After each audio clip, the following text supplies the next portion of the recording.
This coin-sized device was surgically implanted into a human brain by Elon Musk's company. The patient? A 30-year-old man who hasn't moved his body in 8 years. But what happened next shocked even the scientists who created it. Meet Noland Arbaugh. In 2016, he was a college athlete with his whole life ahead of him. Then, a freak accident severed his spinal cord. Paralyzed from the shoulders down. No movement. No sensation. Doctors said he'd never walk again.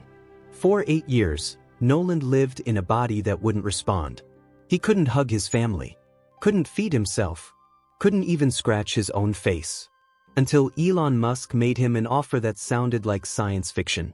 But here's what they didn't tell him before the surgery. The Neuralink chip is smaller than a coin, but it contains 1,024 electrodes. Tiny threads thinner than human hair. A surgical robot implants these threads directly into your motor cortex, the part of your brain that controls movement. Here's the insane part. Even though Noland can't move his body, his brain is still sending movement signals. The chip reads those signals, 64 channels at once, and translates them into computer commands. Think, move cursor left, it moves left. Think, click, it clicks. But during the surgery, something went wrong that almost ended the entire experiment.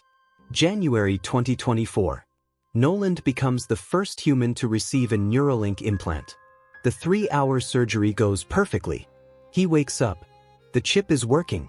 He's controlling a cursor with his thoughts within hours.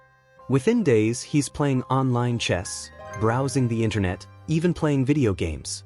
All with just his mind.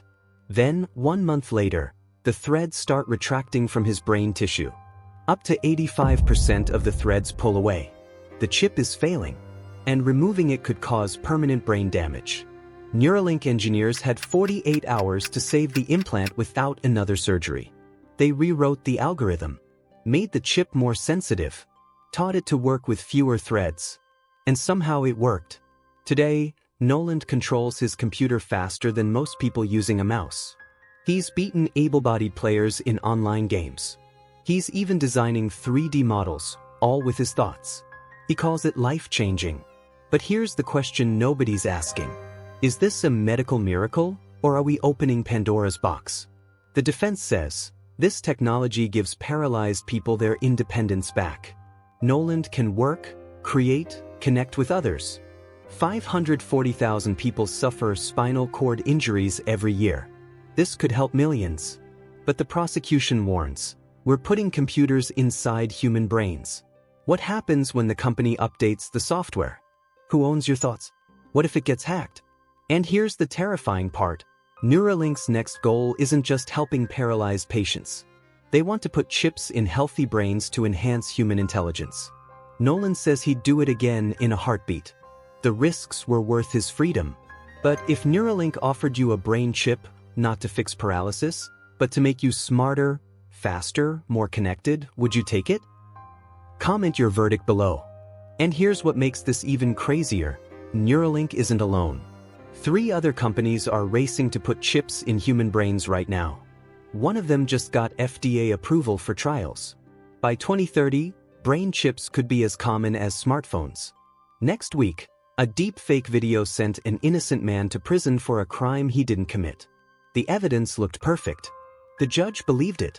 But it was 100% AI generated. How do we prove reality when AI can fake anything?